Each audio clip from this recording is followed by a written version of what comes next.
بسم اللہ الرحمن الرحیم۔ السلام علیکم۔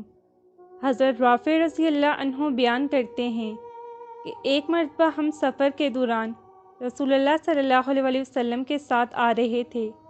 ہمارے اونٹوں پر چادریں پڑی ہوئی تھیں جن میں سرخ رنگ کے ڈورے تھے۔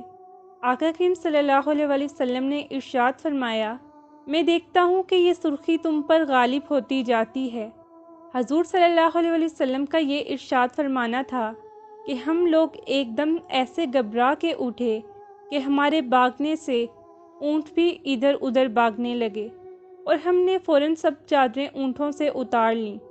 بحوالہ ابو داؤد۔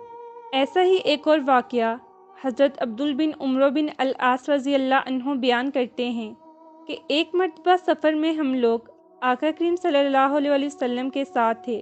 میں نبی صلی اللہ علیہ وسلم کی خدمت میں حاضر ہوا۔ میرے اوپر ایک چادر تھی جو قسم کے رنگ میں ہلکی سی رنگی ہوئی تھی۔ نبی صلی اللہ علیہ وسلم نے دیکھ کر فرمایا، یہ کیا اوڑھ رکھا ہے؟ مجھے اس سوال سے حضور صلی اللہ علیہ وسلم کی ناگواری کے آثار معلوم ہوئے۔ چنانچہ میں گھر والوں کے پاس واپس ہوا تو انہوں نے چولہا جلا رکھا تھا۔ میں نے وہ چادر اسی میں ڈال دی۔ دوسرے روز جب نبی صلی اللہ علیہ وسلم کی خدمت میں حاضر ہوا تو نبی صلی اللہ علیہ وسلم نے فرمایا، وہ چادر کا کیا ہوا؟ میں نے قصہ بیان کر دیا تو آپ صلی اللہ علیہ وسلم نے ارشاد فرمایا، عورتوں میں سے کسی کو کیوں نہ پہنچا دی، عورتوں کے پہننے میں تو مذائقہ نہ تھا۔ سامعین، اگرچہ چادر کے جلانے کی ضرورت نہ تھی، لیکن جس کے دل میں نبی صلی اللہ علیہ وسلم کی محبت اور آپ صلی اللہ علیہ وسلم کی ناراضگی کا خدشہ ہو، وہ اور کیا سوچ سکتا ہے؟ وہ اتنی سوچ کا متحمل ہی نہیں ہوتا کہ اس میں کوئی اور صورت بھی ہو سکتی ہے۔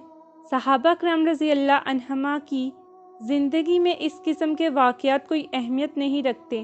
ہاں، مگر ہماری زندگی کے اعتبار سے ان پر تعجب ہوتا ہے۔ ان حضرات کی عام زندگی ایسی ہی تھی۔ اللہ سے دعا ہے کہ اللہ رب العزت ہمیں اپنا اور اپنے پیارے نبی صلی اللہ علیہ وسلم کا فرما بردار بنا دے۔ آمین۔